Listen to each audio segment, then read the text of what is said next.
We are today supporting the refinery during a turnaround.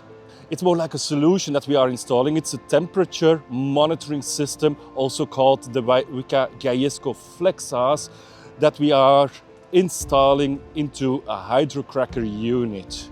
When we are talking about safety, hydrocracking enables hotspots which can lead to thermal runaway, because the pressure inside is going to be so high that at the end it will blow itself.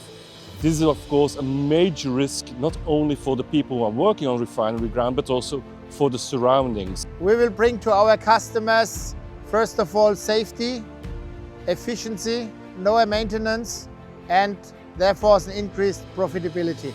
And probably also our service, which comes on top, will help also for the first startup, but later on also for some catalyst replacements, that we are having a good maintenance on these systems, and therefore it's a quite reliable system for this industry. We start first with preparing the FlexAS from WICA Gajesco, so that we can then lift them up into the reactor. And as this is a top nozzle installation, we are talking about 100 meters plus that we are lifting this. So this is a very, very time critical path that we have to follow.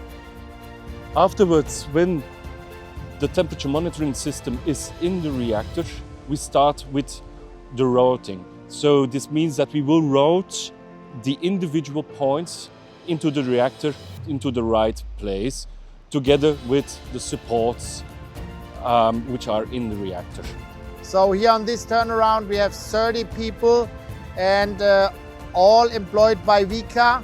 We have 7 nations on this team, and this is a really, really good team fit. First of all, we have a really good team spirit. All people are highly motivated to do this installation as highest quality as possible, and also as fast as possible, and on top as safe as possible.